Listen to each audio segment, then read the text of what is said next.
Hi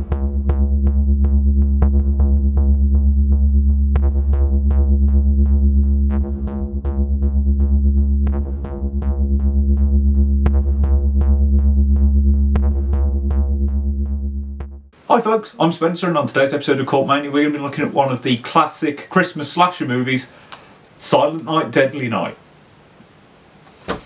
Silent Night, Deadly Night. Directed by Charles Sellier Jr. and originally banned in the UK, Silent Night, Deadly Night follows an orphan named Billy. On Christmas Eve one year, while he's a child, his institutionalised granddad tells him that Santa punishes naughty people, so he better not have been naughty, which terrifies the kid and makes him scared of Santa. They're driving away from the institution and they pull over because there's a Santa in front of them.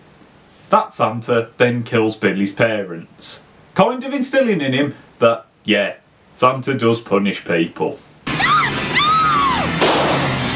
He then ends up in an orphanage run by nuns, who again tell him that all sin must be punished. Can you guess where I'm going with this? As an 18-year-old, Billy gets a job working in a toy store, where they ask him to be their Santa Claus, which basically makes him snap and go on a killing spree. Yay! The film is tonally really quite strange. I mean, it feels like, especially when it starts, it's going for a very serious, genuinely quite disturbing tone. I mean, you know, you're watching a child lose his parents on Christmas Eve because they're shot by a horrible carjacker and then he's beaten up by nuns. I mean, that's hardly, you know, Christmas super jolly time. But then it also has, you know, really, really awful dialogue. It has the creepy granddad as the old doomsayer that you always have in these films. It has a stupid, like, soft rock montage when Billy is a teenager and he's got all hunky and, you know, it's one of those ones where you expect him to sort of look at the camera and be like, you know, the sort of thing that you get in a lot of 70s and 80s films. It's just, the two don't marry up at all. This is quite noticeable in, I mean, the film's violence, because again, some of the deaths are very blunt and they're very brutal. You know, very early on you see someone just like get shot a few times, and there's just, it's not over the top. You know, someone takes a bullet to the head and it just slowly dribbles. You know, it looks really grotty. You know, like the sort of thing that you get in like really scuzzy New York cinema. But then also, you know, you have people being hung with Christmas lights and people being skewered on like a reindeer head. But even the fun deaths can sometimes be a little bit uncomfortable. I think a lot of the violence in the film can be quite uncomfortable because the film goes so heavy on its sex and nudity. There are a lot of scenes of sex which, I mean, usually just equate to two people's legs being intertwined, and they sort of, there's one especially good bit where two people are having sex and the moaning doesn't match up at all. It's clearly been piped in, it's dubbed, and it's really quite funny. Also, you get a lot of close-ups of people's legs. I guess they had a thing for legs when they were making this film. I just found that quite strange, unless they, you know, they were worried about censorship for some reason. But I mean, everything else in the film doesn't point to that. But as well as legs, the film really likes having boobs in it, and it really likes having boobs in its murder sequences as well, which is just really strange, really uncomfortable. It pushes buttons with regards to violence against women and sort of sexualising the violence in the film. I mean, not every death is like that, but there's too much of it for it to not have been a purposeful choice.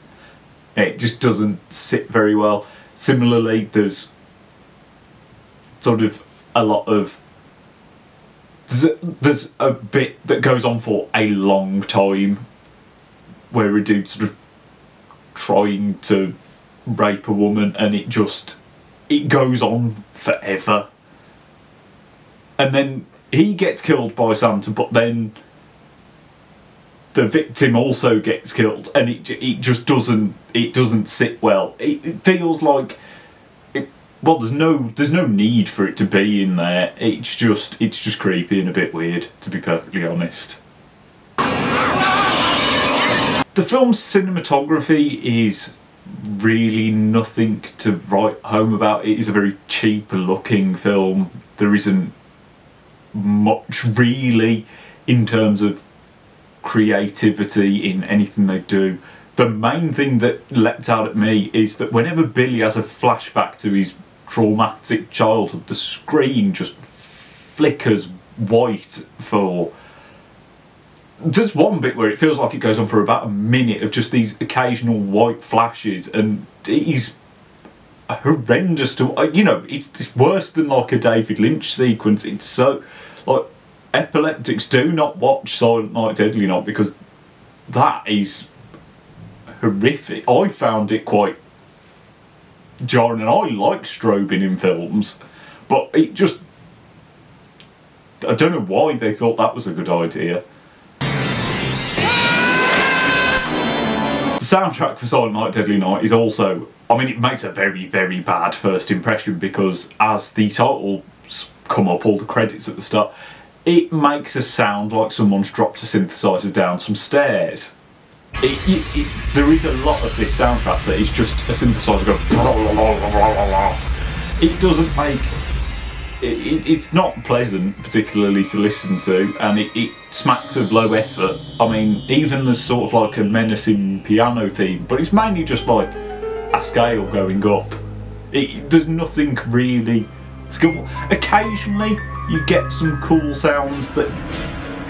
It has moments where you just go, that's proper low-budget, cheesy synth music, and those work really well. And I did really enjoy the silly soft rock montage bit, just for feeling like you'd stepped into a completely different film. But yeah, it is just, a lot of people like leaning on every key on a keyboard.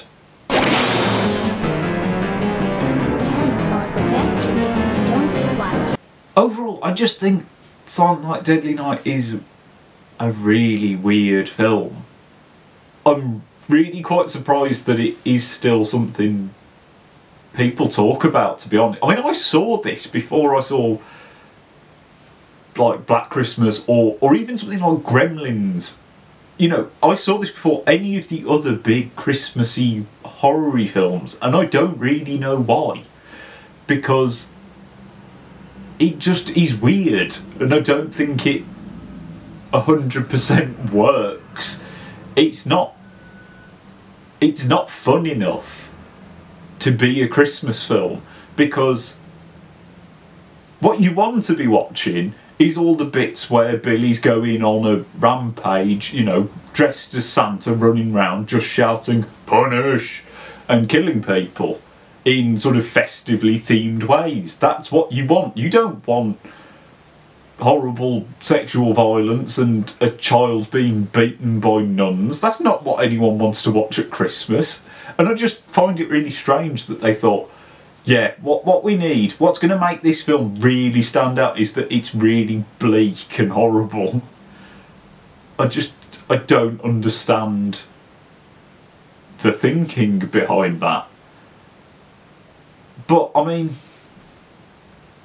if you've seen other Christmas slasher films, there are enough sort of golden moments that I think this is still probably worth watching, as long as you know what you're going into, and you know that it isn't super silly, super cheery. Because, there are some fantastic lines of dialogue. It's one of those films where the plot doesn't really make much sense. Logic has gone out the window. Every now and again, there's a really cool creative death. It's just, you have to sit through some tedium and some dour moments to get to them. I will say, at least, because we had Silent Night, Deadly Night, we got Silent Night, Deadly Night 2 and got one of the greatest moments in cinema history. Garbage Day! Huh? No!